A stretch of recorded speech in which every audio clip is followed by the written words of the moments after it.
Չկա որևէ դեպք, երբ առանց դատարանի թույլտվության հակակոռուպցիոն կոմիտեն կամ որևէ այլ իրավապահ մարմին իրականացնի գաղտնալուծում։ Լրագրողների հետ զրույցում անդրադառնալով հրապարակվող բազմաթիվ ձայնագրություններին, տեղեկացրեց կոմիտեի նախագահը։ Նկատեց իրականության հետ կապ չունի տպավորությունը, թե բոլորը գաղտնալուծվում են։ Հակակոռուպցիոն կոմիտեն ունի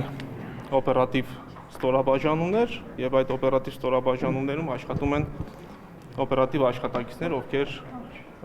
հանրապետության տարբեր շրջաններից ստանում են օպերատիվ տվյալներ ենթադրյալ կոռուպցիոն բնույթի ընտրական հանցագործությունների վերաբերյալ։ Այդ տվյալները զեկուցում են վերադասության կարգով եւ ըստ վերադասության արդեն որոշվում է, թե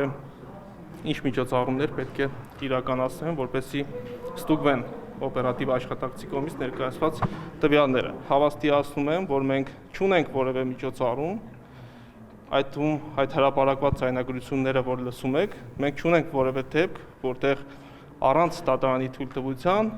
հակակոռուպցիոն կոմիտեն կամ որևէ այլ իրավապահ մարմին իրականացրել է գաղտնալուծում։ Արդյոք այն ուժերի ներկայացուցիչները, որոնց վերագրվում են ընտրակաշառքի վերաբերյալ ձայնագրությունները, օրինակ Նարեկ կամ Սամվել Կարապետյանները, ունեն որևէ կարգավիճակ կամ ներգրաված են այդ գործերում, թե ոչ, Նահապետյանն ասաց, դա ըստ էության առանձին քրեական վարույթներով պատասխանելու հարց է։ Պետք է ուսումնասիրենք տվյալ քրեական վարույթը եւ տեսնենք, թե ինչ ապացույցներ ունենք այդ վարույթով։ Եթե մենք ունենք ապացույցներ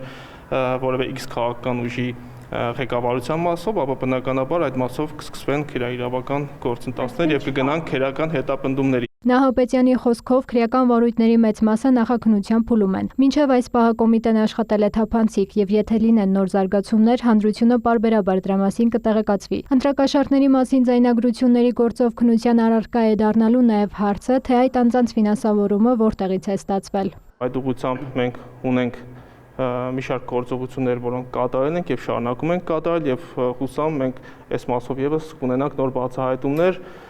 եւ նոր տվյալներ, որոնք կհանրայնացվեն։ Նահապետյանը շեշտեց, այդ վարույթներով հարցաքննվել են հարյուրավոր անձինք եւ չկա որևէ մեկը, որը հարցաքննության ընթացքում հերքած լինի եւ տվյալներ տրամադրած լինի, թե կոմիտեի ձայնագրությունները կեղծված են։ Չի եղել անձ, որը նաեւ հերքի, թե այդ խոսակցության հեղինակը ինքը չի կամ պահանջի, որ նշանակվի ձայնագրության իսկության փորձաքննություն։ Ես ցես հավաստիացնում եմ, որ ձայնագրություն չկա, որևէ հրապարակված ձայնագրության որևէ կտոր չկա,